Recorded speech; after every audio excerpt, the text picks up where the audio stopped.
कोलकाता से 17 किलोमीटर दूर होंगली कोनगर में 8 साल के श्रेयांशु के कमरे में जब उसकी बहन पहुंची तो उसकी बहन वहां का मंजर देख के हैरान हो गई।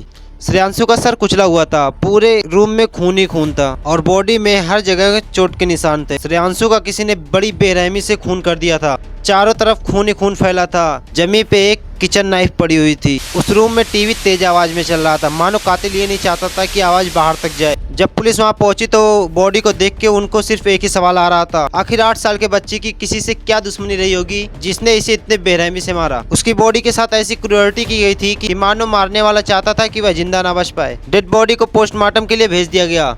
वहीं उसके माँ बाप का रो रो के बुरा हाल था। पुलिस अपने इन्वेस्टिगेशन में लग गई। एरिया के सभी सीसीटीवी कैमरा को चेक किया गया और एक कैमरे में पुलिस के हाथ कुछ ऐसा लगा जिसे देख के सभी हैरान थे। श्रेयांशु के पिता पंकज शर्मा कोलकाता के एक प्राइवेट फॉर्म में काम करते थे और माँ शांता शर्मा एक रेस्टोरेंट में काम करती थी। उनकी शादी को 10 साल हो गए थे और उनका एक बेटा था जो 8 साल का था, जिसका नाम श्रेयांशु था और वह अभी 4th स्टैंडर्ड में पढ़ता था। श्रेयांशु की मौत के बाद सब सदमे में थे। इन्वेस्टिगेशन स्टार्ट हुई तो सबसे पहले घर की जांच की गई। घर के खिड़की दरवाजे से किसी भी तरह की फोर्स एंट्री नहीं थी। घर पर सभी कीमती सामान अपनी जगह पे था, यानी कि कोई चोरी नहीं हुई थी। घर के बाहर एक डॉग बना हुआ था जो हर अनजाने व्यक्ति को देख के भौंकता था। लेकिन पड़ोसियों से पता चला मर्डर के वक्त मंगलवार के 2 से 4 बजे के बीच किसी ने भी उस डॉग को भौंकते हुए नहीं सुना। उस मोहल्ले के सभी घर सटे हुए थे, इसलिए अगर डॉग भौंकता तो किसी न किसी को तो जरूर सुनाई देता। ना ही कोई फोर्स एंट्री और ना ही कोई लूटपाट और ना ही उस डॉग ने भूखा।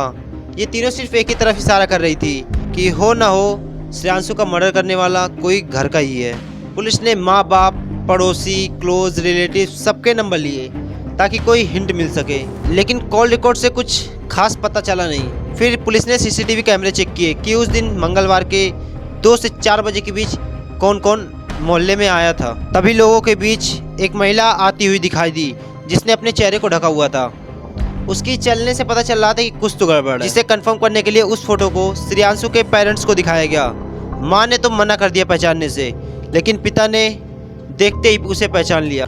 वो महिला शांता की करीबी दोस्त इशरत परवीन थी, जिसे श्रेयांशु मौसी कह के बुलाया करता था और जिसका अक्सर उनके घर आना जाना था। पुलिस को शक हुआ कहीं श्रेयांशु के पिता पंकज और इशरत के बीच कोई अफेयर तो नहीं है।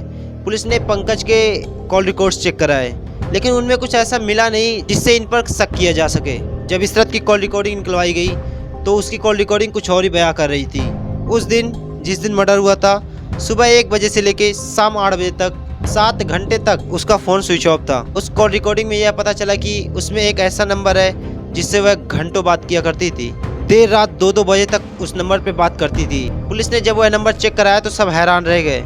वह नंबर किसी और का नहीं, श्रेयांशु की मॉम शांता देवी का था, जिससे इशरत रोज घंटों बात करती थी। फिर पुलिस ने दोनों के व्हाट्सएप मैसेज रिट्रीव करवाए। उससे पुलिस वालों को जो पता चला वह देख के वह हैरान रह गए। उन दोनों के मैसेजेस कुछ ऐसे थे जिसे देखकर पुलिस भी यकीन नहीं कर पाई। उनकी मैसेजेस कुछ ऐसी थी कि मानो गर्लफ्रेंड बॉयफ्रेंड चैट कर रहे हों। उसमें कुछ उस प्रकार की फ़ोटो भी सेंड की गई थी। श्रेयांशु की माँ शांता का अफेयर इशरत से था। पुलिस ने जब आसपास में पूछा तो किसी को इसके बारे में जरा सा भी पता नहीं था। इशरत शांता के घर आती थी, शांता इशरत के घर जाया करती थी। सबको लगता था कि दोनों बहुत ही अच्छे दोस्त हैं। श्रेयांशु उसे अपनी मौसी कह के भी बुलाया करता था। जब हस्बैंड से पूछा गया तो हस्बैंड ने बताया उसे पता था इन दोनों के बारे में। बच्चे और समाज के चलते उसने यह बात किसी से नहीं बताई। इन सभी बात का श्रेयांशु के मर्डर से क्या कनेक्शन था? इशरत का फोन उस 1 बजे से शाम 8 बजे तक पूरे 7 घंटे स्विच ऑफ क्यों था? वह सीसीटीवी कैमरे में उसी वक्त दिखाई दी थी जिस वक्त श्रेयांशु का मर्डर हुआ था, इसलिए पुलिस ने उसे और शांता को तुरंत ही उठा लिया। इंट्रोगेशन में शांता टूट गई। उसने कबूल किया कि उसी ने अपने बेटे का मर्डर किया था। इसमें उसका इशरत ने साथ दिया है। यह सुन के पुलिस के पैरों तले जमीन खिसक गई। एक माँ ही अपने बेटे की कातिल थी, पर सवाल आता है कि उसने इतना बड़ा अपराध क्यों किया? श्रेयांशु जब स्कूल से घर लौटा तो उसने अपनी माँ को इशरत के साथ कॉम्प्रोमाइजिंग सिचुएशन में देख लिया। उसकी माँ फिजिकली इतने इन्वॉल्व थी कि उसने ये नहीं देखा कि दरवाज़ा बंद है या नहीं। उसने यह भी नहीं देखा कि श्रेयांशु के घर आने का समय हो गया है। इमेजिन करो एक 8 साल के बच्चे का ये सब देखना, जो स्टेट ऑफ माइंड होगा। उस पर क्या बीती होगी। एक तरफ वह समझ गया कि यह सब गलत है, पर वह बताए तो किसको बताए और कैसे बताए।